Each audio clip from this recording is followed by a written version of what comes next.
morning. Thank you. My name is Ryan Paul. I teach history here on campus, and I'm the director of Eccles A.P.E.X. And on behalf of myself and the Eccles A.P.E.X. team, Lauren Bird, Kayla Marsh, and Elena Moreno, I want to welcome you to the first event of our spring 2026 season, Building Utah's Future Through Cultural and Community Engagement. I would like to thank the Eccles Foundation for their generous and continuous support of this series, the Gerald R. Sherritt Library, and the Provost's Office for making this event possible. I'd like to remind you all that today's conversation will continue this afternoon at 3 p.m. on Thunder 91.1 and on the A.P.E.X. Radio Hour podcast, available wherever you get your podcasts. Donna Law was appointed by Governor Spencer Cox in January 2024 as Executive Director of the Utah Department of Cultural and Community Engagement. Before that, she spent 26 years at Southern Utah University. You may have heard of that institution. There we go. Serving as Associate Vice President of Community and Government Relations and fulfilling roles in fundraising with university advancement and marketing communications with the Utah Shakespeare Festival. She also held leadership roles with both the Orlando Shakespeare Theater and the Idaho Shakespeare Festival. Her civic involvement includes serving on the Utah Transportation Commission for 7 years, chair and board member of the Utah Office of Museum Services, chair of the Iron County Tourism Advisory Board, and vice president of the Shakespeare Theater Association. Law has a master's degree in arts administration from Southern Utah University and a bachelor's degree in business management from Western Governors University. After Ms. Law remarks, I would invite you to stay seated for a short, facilitated question and answer. Now, normally, this is where I would invite our speaker to SUU, but as you all know, Donna Law is and always will be one of us. So I am now going to welcome Donna Law home to Southern Utah University and welcome her to the Eccles A.P.E.X. stage.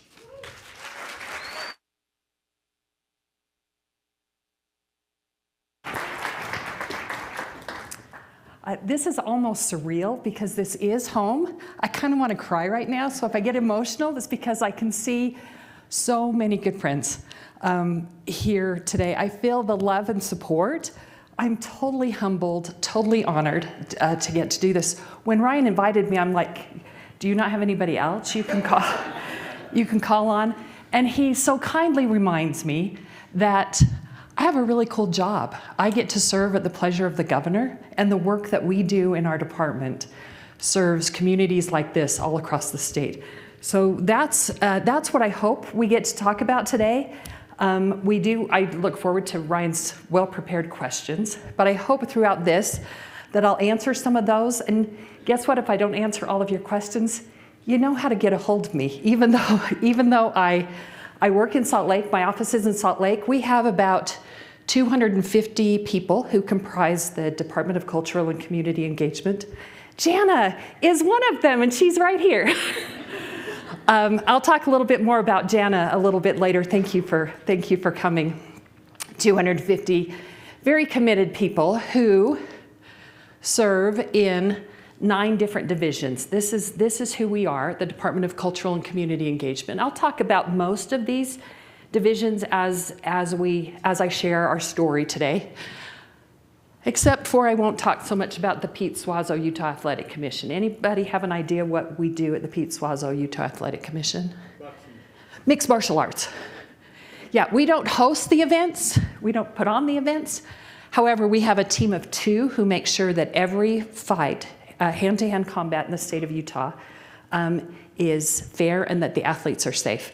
You get some sort of prize. I have a sticker or something in my bag I can give you, Jeff. Thank you for being here. These are, again, when you look at the disparate lists that we have here, and I'll share a little bit more about that, together we create this little island of misfit toys that serves all of you and the citizens all across the state. Creating opportunities, igniting creativity and curiosity, and then preserving and protecting Utah's historical and cultural treasures. But we will start first with this. 250 years ago, a bold idea was declared that all people are endowed with the rights to life, liberty, and the pursuit of happiness. As Utahns, we join our nation in honoring the history of those who came before us, remembering stories that shaped us, revering the landscapes that ground us, and rekindling the pioneer spirit that brought us west. This is the place, our place in the American story. Join us to celebrate the legacy and promise of America.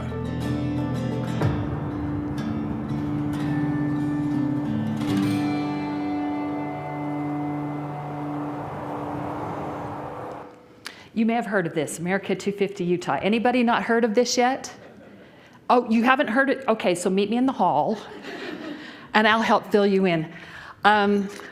Anytime there is a cool initiative that happens in the state of Utah, either delegated and designated by the governor or the legislature, it seems to fall to our department to help facilitate it across the state. Some of you may remember a really significant public engagement program about the new state flag of the state of Utah. That was facilitated by our department. More than 17,000 people participated in the public engagement part of that. I personally, along with Sarah Greener, put flags up and took flags down every day for 2 weeks over at the Beverly Taylor Sorensen Center for the Arts, so that people here in this part of the state had an opportunity to see those samples. So our assignment now is America 250 Utah. And we have a commission. President Mindy Benson is part of that commission. In fact, she's the co-chair, which is why we have so many cool ideas that have come out of this commission. The governor appointed these 20+ members back in 2023 to come up with some initiatives that could be carried across the state. We have created resources for teachers to help teachers be able to share this story, K through 12 all the way through.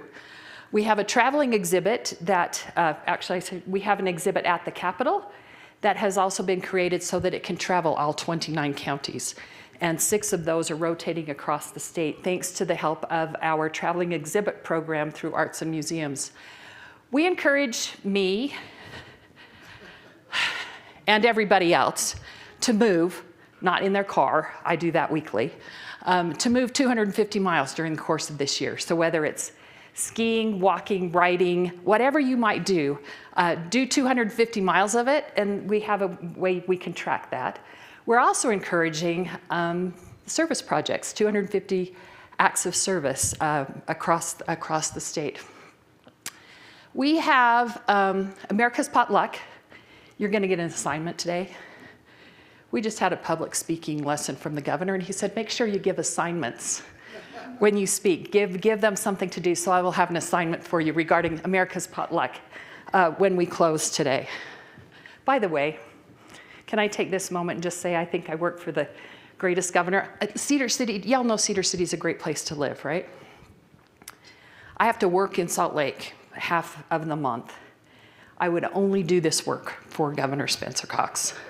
He's an inspiring leader. He's a magnificent, faith-filled human being, and I just really consider it an honor to get to work for him and represent you in the work that we do. The Museum of Utah. This is, 130 years in the making. Utah's been a state for that period of time, and this will be the first time we've had a museum dedicated to the history of the state. In order to make this happen, well, first of all, since 1897, the Utah Historical Society has been collecting the state's treasures in the basement of the Rio Grande Depot, in the basement of an old building that wasn't well protected. It wasn't built for that purpose. It was a basement.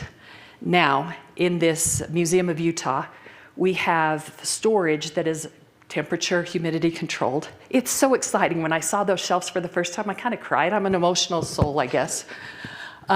We have now not only now care for these items and protect them, we also now have the opportunity to share them in this new Museum of Utah. So we will do that in 17,000 square feet. Now, how do you tell 130 years of history in 17,000 feet? We're doing it through 4 themed galleries. Inspiring Utah. What is it about Utah that is inspiring? Becoming Utah, we have a very interesting statehood story. It's not all pretty. So we tell some hard stories about how we became a state. Building Utah, we actually include labor history in this museum and talk about what Building Utah was about, and then Connecting Utah. How do we connect through the arts, through sports? It's going to be so great. My boss, Chief Pierpont, walked through the space this morning, and I got a very enthusiastic. I had FOMO because, you know, I'm not there, but I get to be here with you. Just got this wonderful, excited note about what this museum is going to be for the public. Oh, and this. Do any of you know what this is? No, I love seeing no's. You've probably had your hands on this, haven't you, Professor Bennett, back once upon a... yeah, you have to be about this little to drive this car.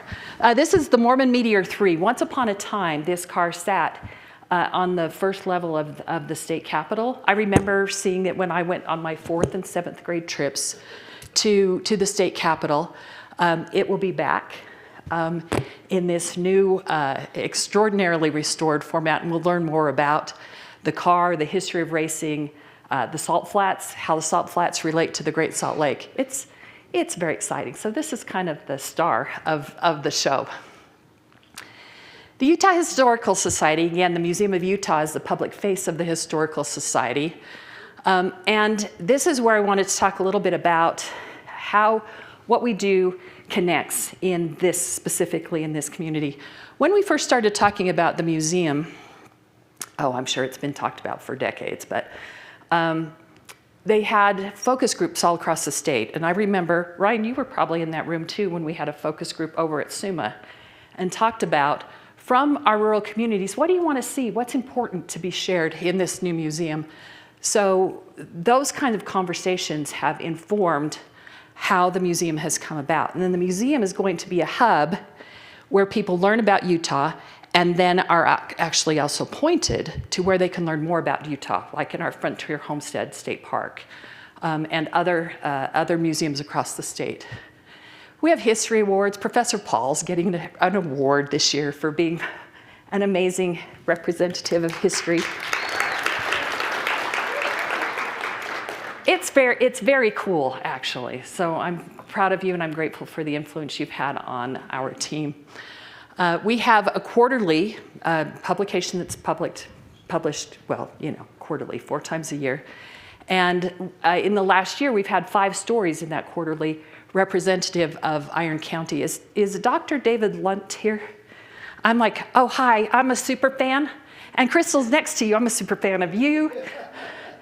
I'll bring up Dr. Lunt a couple of times today, but when I got my first, I became a member, this is an invitation, become a member of the Utah Historical Society. I got my first quarterly. And when I opened this beautiful article, this beautiful publication, I'm like, oh, there's a Cedar City story in here. And it was Dr. Lunt talking about the Olympians that came back in the 1983?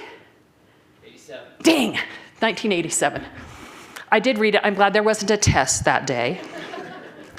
That came in 1987. And then you know what the next thing happened? Because Cedar City is so cool and SUU is so cool, celebrating America 250, they turned that story into an America 250 lecture here on our campus. I got to come and listen to more about that. So the fact that this community has created such energy and turned everything possible into America 250 recognition is really, really terrific. We've worked very carefully with the Paiute Indian Tribe of Utah and the other 7 tribes that are federally recognized in the state. And some of you may have participated in PinQuest. I should have gotten the numbers on this, but the museum created these 10 iconic pins. You'll see these represented in the museum. We made them available across the state, and people ran like crazy and went and collected the pins, Ryan Paul, chief among them. And we had to redo the pins because people didn't get all of them and we had to send them again. But Suma and the Frontier Homestead State Park were two locations here in our county where the pin quest happened. Now, the reality is, I don't know if my team is being extra attentive to Iron County because, like, I'm their boss or something, but I like that they do it. The first time I heard about SHPO, the State Historic Preservation Office, was when we were in the process of looking to build the Beverly Taylor Sorensen Center for the Arts. At the time, we were just calling it the Shakespeare Center, and I could see my good friend and colleague here, Cammie Paul. And as we were looking, we know we had to take down some of the old houses that were there. I was assigned to call SHPO and say, do we have any historical buildings here that we need to be mindful of? Now, I have the privilege of having this team as part of my portfolio, if you will. This is the most interesting department. I have here anthropologists, not primatologists, but anthropologists, Dr. Koenig, which is really cool. We focus on, in this team with our Main Street program, Cedar City and Parowan are both Main Street communities.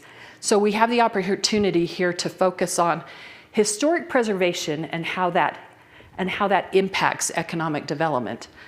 This is the group that manages, promotes the National Register of Historic Places. And so I can highlight my good friend, Dr. Lunt, again. We have now 500 cultural site stewards across the state. These are people who volunteer their time to go out and play in the dirt and look at places like Parowan Gap and monitor them for our federal partners with regard to vandalism. Sadly, there's too much of that going on. Don't ever, ever, ever touch these things. When you see them, take a picture, don't touch it. Did I do good anti-vandalism? Thanks. Without these 500 volunteers spending their time, they go drive in the dirt, their time, their money to help protect these resources, we wouldn't be able to do it, nor would our federal partners.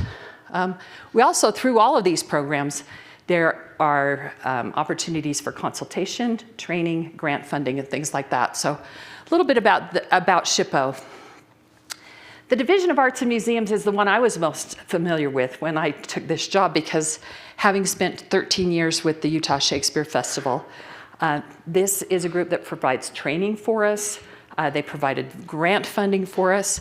There are more change leaders. That's one of their leadership development programs. There are more change leaders in Cedar City per capita than any place else in the state of Utah. So the connections that happen between the arts community, the museums community, and the work that is done, particularly in a community like us, with the Shakespeare Festival. Mike Barr, thanks for coming. Chris Barr, thanks for all you do for me on a regular basis.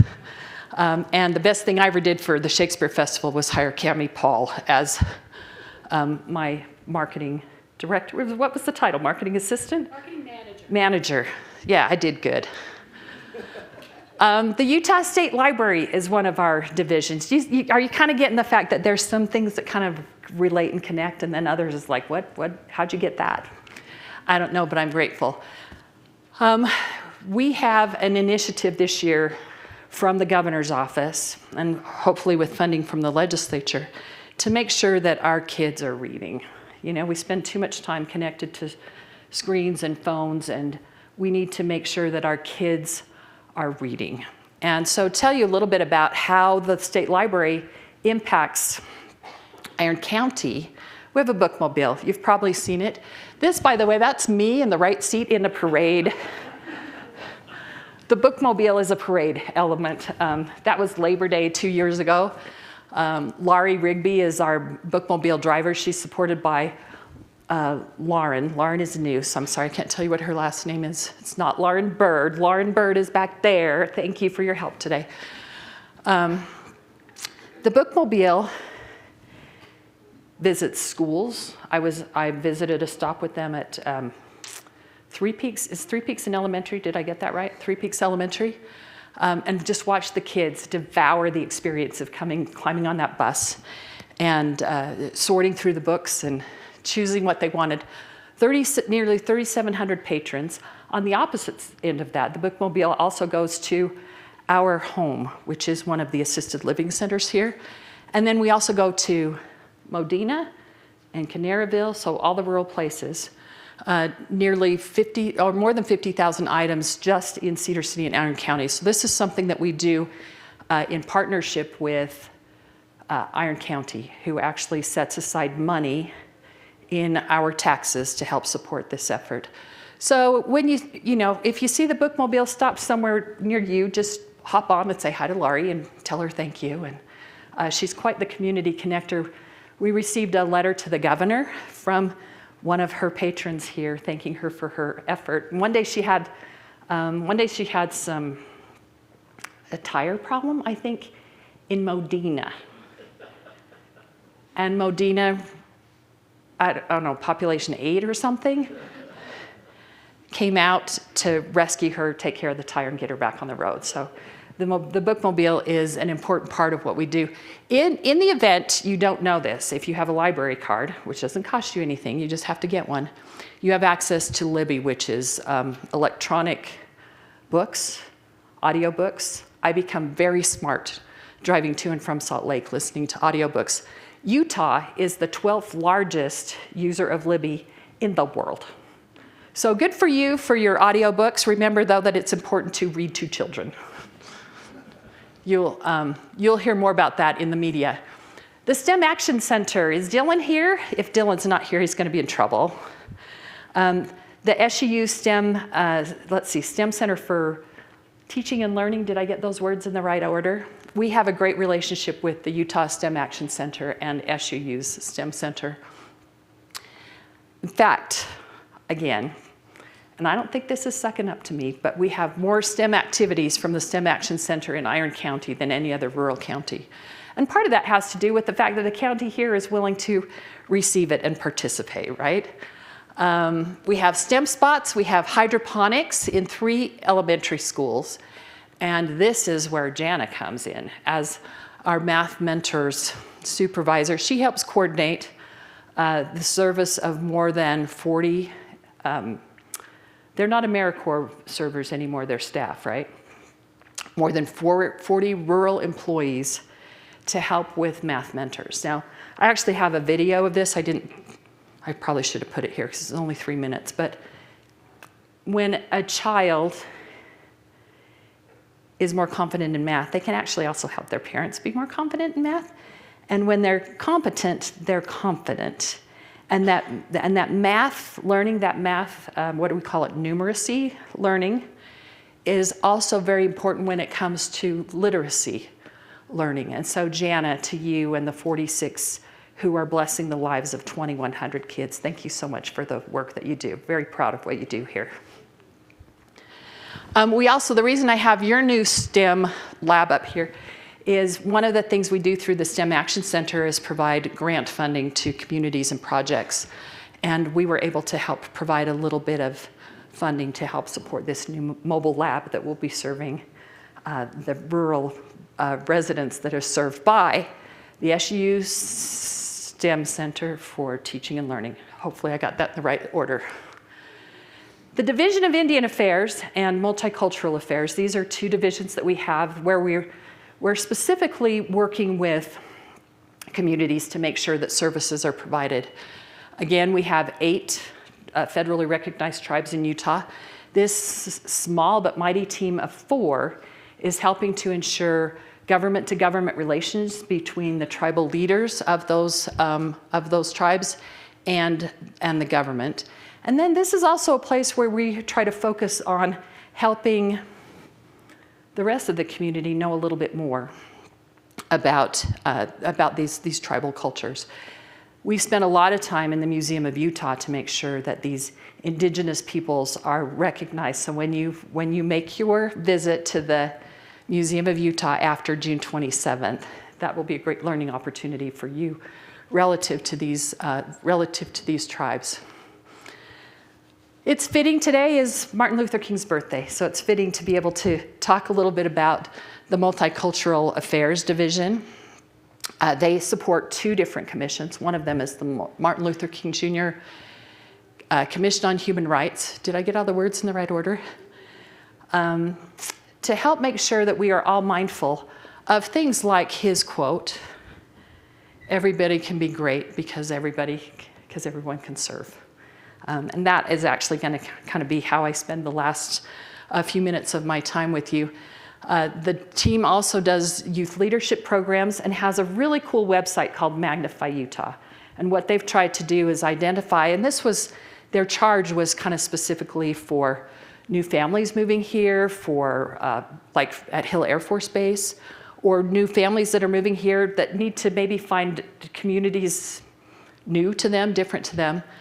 So Magnify Utah might be a website you'd like to explore. They're also in the process of creating a quest to help identify unique restaurants, attractions, and experiences. So you feel like if you know some Iron County secret, feel like that's a place that you can connect and offer a solution to.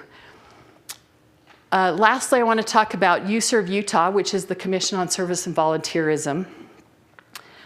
2 people here in Iron County I think are particularly helpful when it comes to this. My good friend Joanne Bratton serves on the commission. I was asked one day, is there anybody in your area that would be good to work on volunteerism? And like Joanne is the queen of volunteerism, so that's how she got on this commission and has now been reappointed for a second 6-year term. And then Pam Brannon. When we think about service in this community, I think an easy central place is SUU Center for Community Engagement. And Pam has worked with students, how many years, Pam? 25. Congratulations and thank you. Connecting students to learning or to service opportunities, and those opportunities are creating capacity in not just this community, but across the state. We have the One Utah Service Fellowship, which Pam and AmeriCorps students are part of. And then we're running a 4-year pilot about service in high schools. And the students who are learning to serve in high school are learning things about the kids that they sit next to in class that they didn't know before. They're finding empathy that they didn't know they had. They're learning of needs in their community that they didn't have before. And while these experiences are helping them be better humans, they're also becoming better students. One of my favorite stories is high school students from Garfield County were reading to elementary students. The elementary students' scores rose. The high school students' scores rose from that service experience. So, from Governor Cox, service is a core part of our administration. It's a core part of Utahns. So your assignment, your assignment is to go and serve. But I have one other assignment for you. This is relative to America 250. Are underway for a homegrown event where every dish tells a story. On Sunday, July 5th, you're invited to America's Potluck. What will you bring? Salad. Chips. Soda. Muy buena salsa. Smoked brisket. Vegetables from my garden. My famous rolls. My block party playlist. Decorations. Dessert. Sprinkles. Whatever you bring to America's Potluck, everyone is invited to a great meal. Join the celebration of America's 250th anniversary on Sunday, July 5th, 2026. My assignment to you is to participate in this potluck with your neighbors, the community, whatever is being created here in Iron County. Please participate as individuals, as classes, as companies. Again, looking at my friends at the Shakespeare Festival, please. This is a choice we get to make. We can either choose to do things or we can let things happen to us. And my invitation is to choose to connect, choose to serve, and in doing so, you will build in our community. So with that, thank you. I think Ryan's gonna run a quiz for me or something, And he has some questions that he's prepared, and I'm going to sit down and drink my Diet Coke.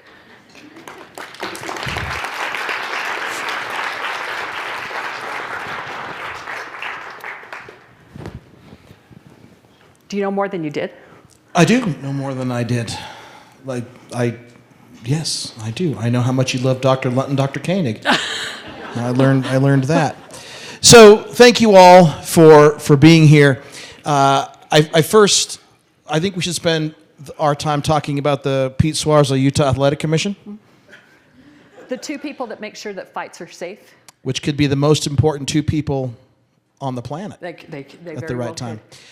So before we get started, you should reveal your sock game. Yes, so I knew what Ryan would be wearing. So I have on my It's a Small World socks so that I could be as colorful as Ryan today. So one of the things I want to talk about is that as part of my work and scholarship, and the thing that I find interesting as we talk about service and connection, is we are celebrating 65 years of the Utah Shakespeare Festival this year, which is a great story of our community and county. But also, we're celebrating 10 years of the Beverly Center and SUMA. Is that correct? So I know that you were involved in both of those things from the ground up. So I would wonder if you could share a little bit about your thoughts and that process of how that all came about. My boss during that time is sitting right here, so I should have sat in that chair. In 2009, I was working at the Orlando Shakespeare Theater, and my husband was ready to come back to Cedar City. And he said, can we go back home? And I said, yeah, but I have to find a job. And so, of course, my first thought is SUU and the Utah Shakespeare Festival. Jobs at the festival are hard to come by, and so that wasn't a happily received call. It took me about 3 days, and I was able to connect with Stuart Jones. And he said, so, Donna Law, are you ready to come home? And I said, yeah. And he said, well, we've had a change, and one of our people is moving on, and we're going to start a new project and build an art museum. And I boldly said, I've never built an art museum. I can help build an art museum. And they let me come and help build an art museum. And one of the things that was challenging at that time is, so as a university project, we're building this new art museum. The Shakespeare Festival for decades had been working on trying to build an art center, or a center for the festival. So we had these two projects happening on opposite sides of the street, and we were talking to the same people. We were asking for this project, they were asking for that project. And at one point in time, it was like, well, this isn't going to work. And so we were directed to put these two things together, figure out how that was going to work. And once we did, that first gift of $1 million to SUMA inspired the Sorensen family. And what was then, Stuart, it's a $41 million project. But it all happened only because we figured out how to come together and make it something that could bless both organizations, more importantly, the community as a whole. Did I do any lies or, okay. Just in case, just in case. So so I was part of the fundraising team on that. And again, until we brought that together, it was just hard. Once we brought it together and could show that cooperation and collaboration in our community, it was still big, but it wasn't hard. That day, the day that we opened the Beverly, we did so, the event took place over there, kind of where the little sweet shop is right now. And I remember the Crocker family there representing Beverly Taylor Sorensen and her family. There was also a butterfly there. I think Beverly was the butterfly that came. One of the things that was special to me was the fact that someone asked my opinion about, well, what song should we sing and who should sing it? And I offered up from Jekyll and Hyde, which happens to be the first musical that I listened to with Fred Adams in a car on a road trip, was Jekyll and Hyde. And there is a song in that story where it's called This Is the Moment. This is the moment when all of the dreaming and scheming and screaming becomes one. And so that's my recollection of the opening of the Beverly Taylor Sorensen Center. Well, this is a wonderful moment because we have it's exciting because both Michael Barr and John D'Antonio have agreed to sing that very song for us right now. Throwing pearls here. You need a really great tenor for that one. If you've never heard Michael sing, it is like the gods themselves are buttering their toast. I will be sure to nominate him next time. There you go.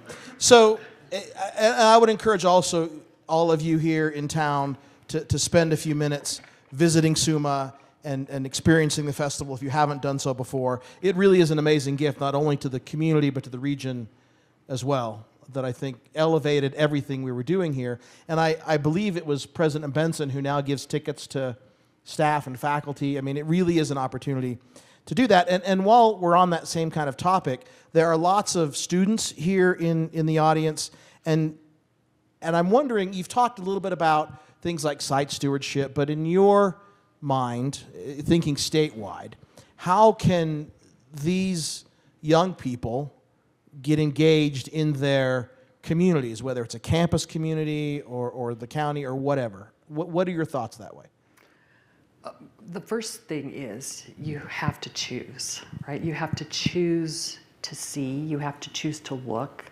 I think things are easier here maybe than in a lot of other communities where we have the Community Engagement Center that we can go to. But every library, every nonprofit, every school needs help doing something. So the first step is to choose. And then to make it more fun, grab somebody and go with them. Take somebody with you. And you just have to choose to look. Which is your assignment, right? To serve and to choose to look and do that. I mean, I think what you had said was really something that I think strongly about in my own teaching, is this idea that every time we as a country, as we talk about America 250, have done something positive, it's because people have said, I can make a difference, whether 1 or 100 or 1,000. And every time we have failed, it's when people said, this is just about me, right? That it's not going to bother me, it's not my fault or whatever. And I think that's what is important. And you represent, I think you referred to it as the island of misfit toys. It's going to make I'm not going to say that. I self-edited, which should all make you happy, right? That I've learned something from you over the years that I self-edited. But I think that we live, I think we could say, in challenging times, right? Things like books are being challenged in this state specifically. Disciplines like my own, history and others, even fundamental science is being challenged from a variety of sources. And you represent in your work both history and libraries.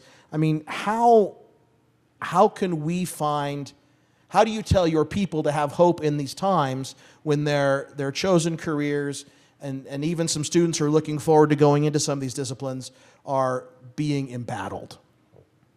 Yeah, no, I think that's hard. I think that is very hard.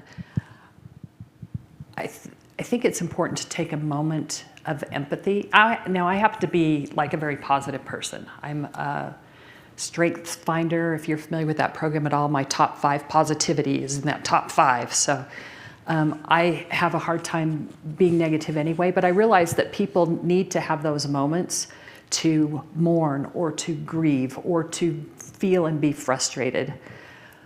But again, if we live in that place, we're not making anything any better. So we then have the opportunity to say, okay, but what do you see?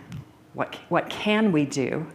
And one of my favorite lines, I actually learned this from Jessica Kinsey, who recently left the university. She was the director of the Southern Utah Museum of Art. And she was doing an exercise with her team, and I learned the phrase, how might we? So sometimes when things are really hard, how might we see something different? How might we do something different? All too often, I work in state government, and sometimes that stereotype of state government, well, this is how we've always done it, or this is what we do, and we can't do this for this reason. How might we? How might we do something different? How might we do something that isn't about ourselves? How might we serve our community? How might we help our neighbor? How might we visit an elderly friend? We get to choose. So we get to choose to feel embattled, or we get to choose to make a difference, do something that can make a difference. And I could probably say something like read to a child, like McCall, one of my grandgirls over there. Is she napping? Hi, McCall. Read to a child. Find something that can bring you joy, but something that can make a difference in the lives of somebody else. We get to choose. So it's action, right? This idea of making those choices and then acting upon those things to make your life and your community a better place. Is that kind of what you're... That's what that didn't sound... I didn't want to mansplain it, but I mean, I'm thinking in my mind exactly I don't think of what you you're... that way. Thank Yeah. you. But that's Yeah. it. So the other thing is that we are bombarded with the things that hit the top of our feeds or our newscasts are generally negative things or things that cause us to profane profusely into our minds or our pillows or our bottles. But the thing I want to think about is, what is the good news? It seems to me that all of these institutions or divisions that you supervise are all doing really positive things.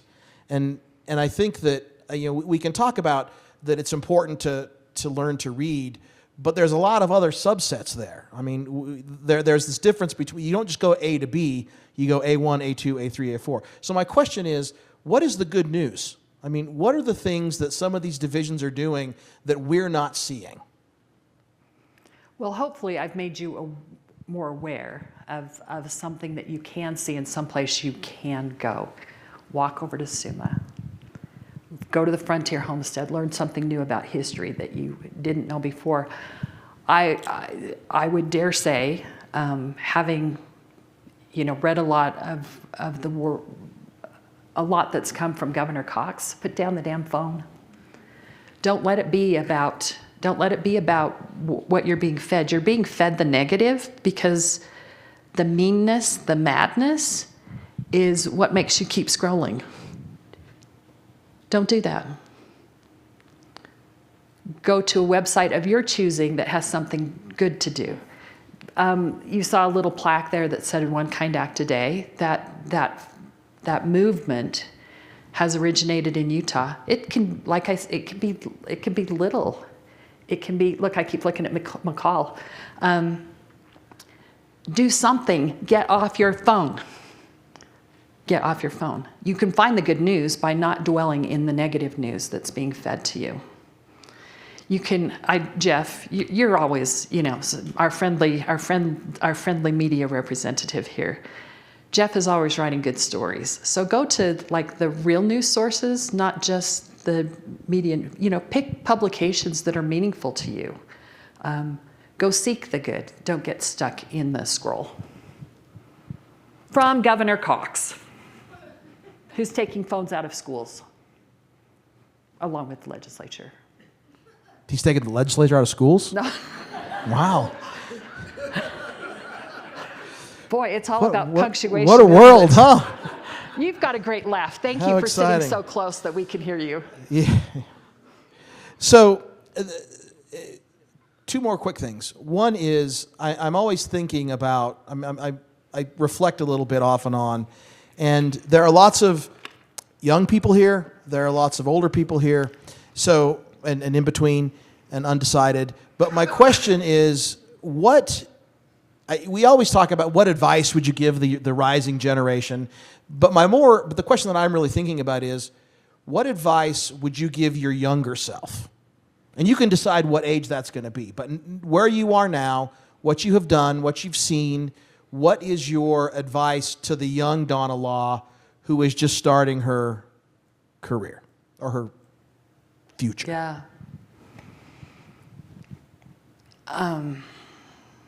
For starters, it'll be okay, right? Because, you know, in those teenage years filled with angst, everything feels like the end of the world. It'll all be okay. I would also add, so early in my career, I got laid off and I was devastated and felt like,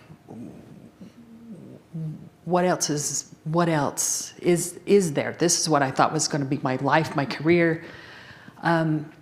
There are always opportunities, and you can always make the best of whatever opportunity is placed before you. So even at that time, oh, did I mention my husband got laid off the same week? And we had just gotten married, and we had just built a house, and we had sod being laid the day I got my notice. It'll be okay. There is always an opportunity that can be taken advantage of. Is that okay? Did I do okay? Yeah, it's great. It'll be okay. Yeah, no, you did great. That's so profound, isn't it? It will be okay. Yeah, I mean, I don't know what okay looks like, but it'll be okay. Because it's different for all of us, right? Right. That's a great point. So the last question I have is this, and I always ask this question because I'm just fascinated by what people are doing. What are you currently watching, reading, listening to, or playing that is bringing you joy? Oh, okay. So reading, and it applies to the work that we do, so I appreciate this question. So I'm reading a book called Multipliers. Now I can't tell you what the name of the author is, so I apologize for that. The book is called Multipliers, and as a leader, we can choose to be a multiplier or we can choose to be a diminisher. You know, if you've ever worked with a supervisor who you feel like is always just holding you down instead of helping you grow, we as leaders have the opportunity to be multipliers. On a campus, that's what we do, right? We're multiplying. We're teaching young people, we're helping them see opportunity, we're being multipliers. I also think the work that my division does, or that my department does through all of our divisions, we are multipliers in our work. We are coming into communities and teaching you how to manage volunteers or providing dollars that you can leverage towards other dollars in order to create something or run a program that's going to touch the lives of others. So Multipliers has been a really good book to listen to. I drive a lot, so I listen to books more than I read them. The other thing I'm listening to, as you well know, is the America 250 playlist on Spotify that has been put together by Iron County. So I've been listening to, when I travel, the America 250 playlist. We're going to talk about that in the radio show. We are going to talk about it in the radio show. So you can listen to the radio show, and I'll tell you my songs that I chose. And I should tell you that Joseph Howe, professor in the music department, stand up, Joseph. Please give him a round of applause. He helped put that America 250 playlist together. So thank you all for being here. Thank you, Donna Law, for your service. Everyone, in the words of the great American poet Bill Withers, I wish you well. Thanks for being here, everybody.